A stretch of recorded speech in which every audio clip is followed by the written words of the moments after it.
back to Grok Talk. Brought to you by GraniteGrok.com and the Coalition of New Hampshire Taxpayers. Check us out on Facebook and Twitter, please. That's because I'm tweeting today. I have to go right after I do this. I'm going to put Jorge on the phone, and I'm going to go tweet, hey, listen to Jorge Mesa-Tejada on education. Good morning, sir. How are you? I'm fine, thank you. I want to wish you and Mike happy Father's Day before the time runs out. Thank you very much. Oops, hold on. Did I turn you down, Mike? I did. There you Yeah, are. sorry. Yeah, I got the turn. I had to turn you down because you were on the phone. Right.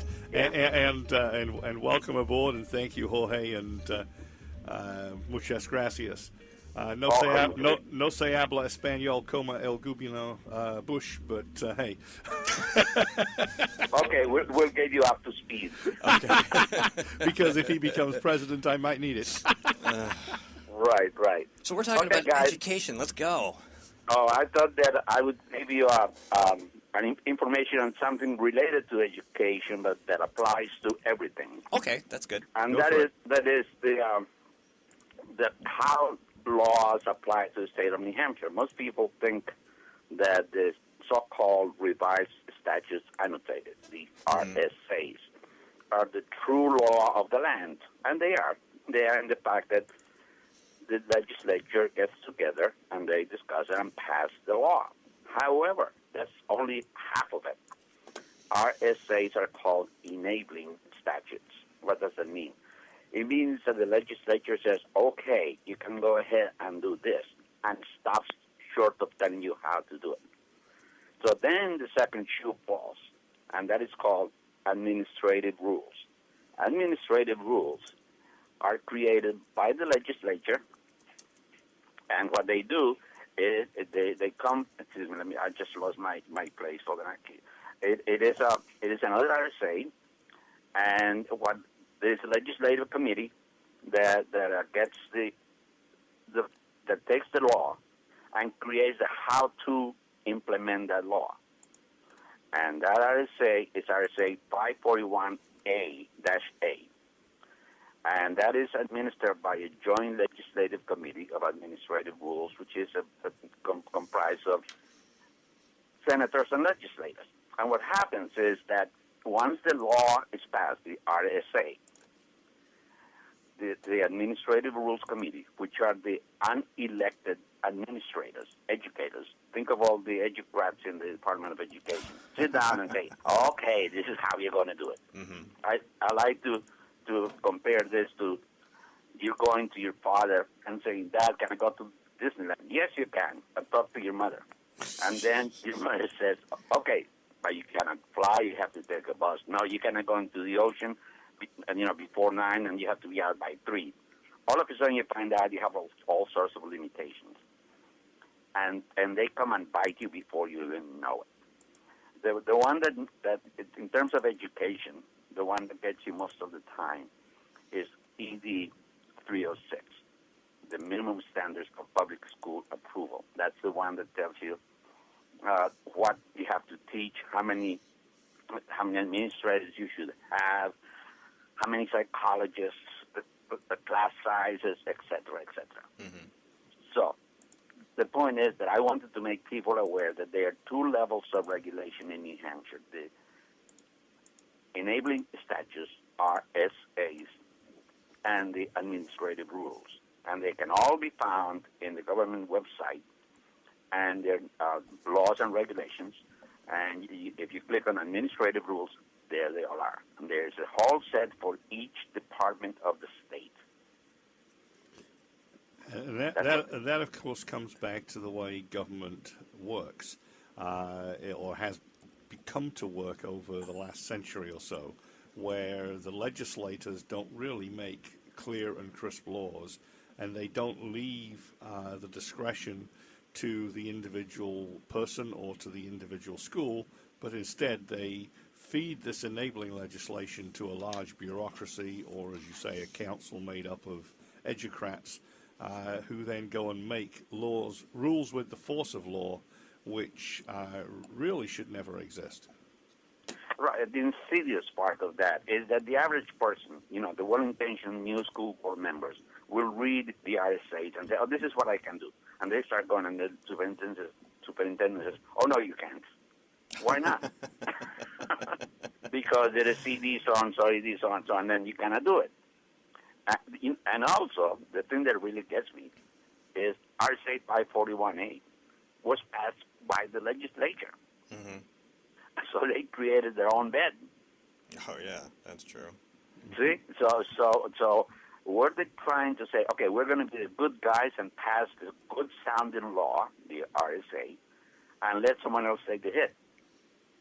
Yeah. And now you get to the heart of the matter of the bureaucratic state, Jorge. That's exactly what they do in Washington, too. They're cowards. They won't pass a law that specifies exactly what restrictions they wish to apply.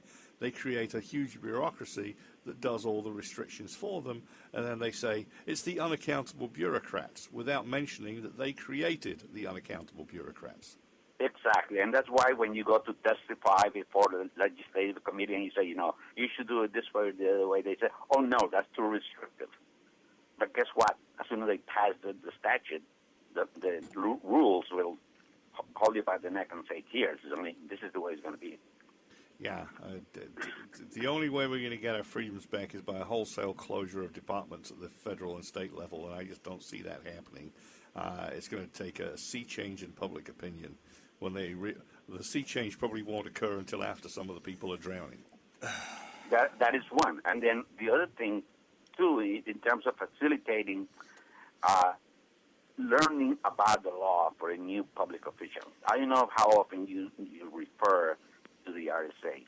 If you go to any, let's say, the section on education, which is the one I consult most of the time, you really have to fish through about maybe about 10 or 15 different statutes before you can find what you need. Try to find out how a teacher is hired. If it's in 189, then if it is going to be rehired, it's in another law, and then it's another subsection. You never have it organized. So if you are a brand new school board member and try to do your job because you swear to uphold the rules and the laws, and try to get yourself informed on the situation, it is almost an untenable situation.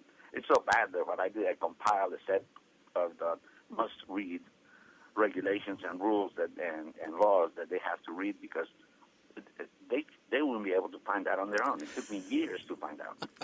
Right. So we have basically Jorge's rules for schools, right? Hey, No. There we go. No. I just made an index. Trying to clarify things because, like I always say, dictators are powerful not because they have armies, right, but because they control information. Right. So, yeah, in that case, we'll amend that slightly, kind of like Cliff's Notes. It's Jorge's Notes for rules for schools. There you go. Jorge's Notes for Rules for Schools. We should post that somewhere. Yeah. So, with a link to a website that's got them on, if you've got them. I mean, this is something that aspiring school board members everywhere in New Hampshire ought to have at their fingertips. Well, I don't have a website, but I would like to give it to you guys, and you can post it. Oh, we would do that gladly, with credit and everything. I don't need credit. I just want to make sure that the information gets out to the right people, well, you can, to the voters and everyone. Well, you can email it to me, and I'll make sure it gets up. Yeah, you'll get credit. Well, yeah, you will. Unless you want to hide behind it. Well, he's on the air talking about it, so it's not like he can hide. No.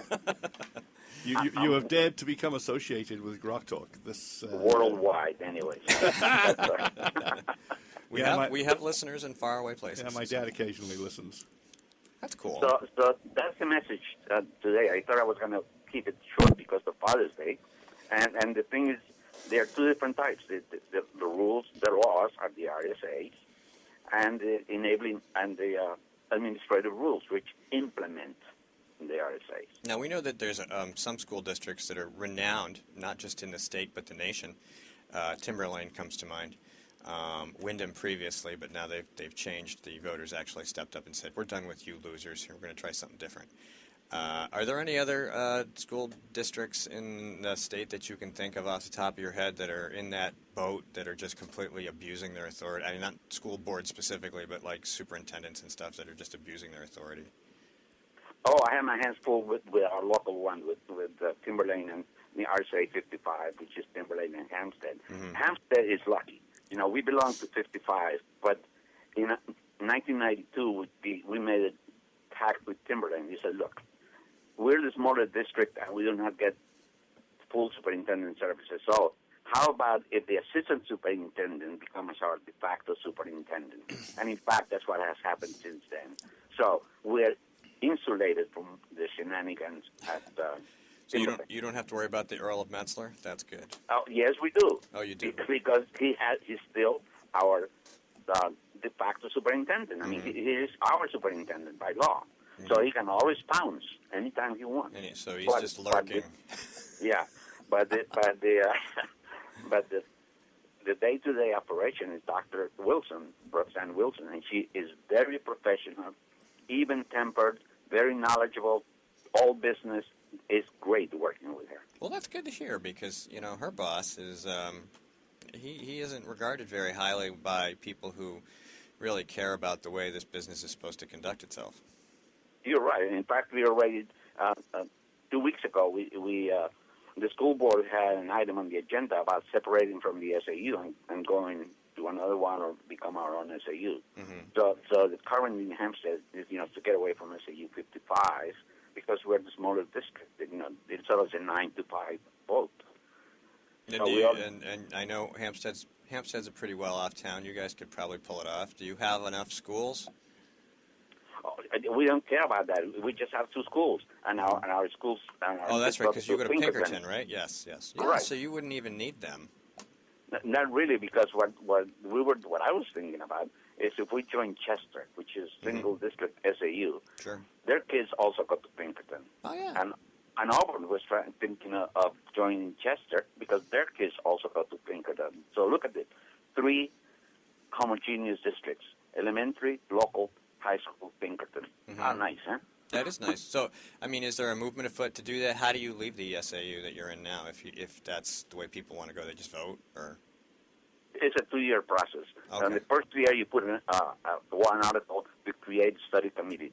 Then the study committee has about 4 months to come up with any one of 3 situations: stay the way you are, become your own SAU, or join another SAU. If it is any one of the last 2, then they have to come up with a plan, complete plan, financial, etc., as to how to accomplish that. Mm-hmm. Then that plan goes to State Board of Education by December.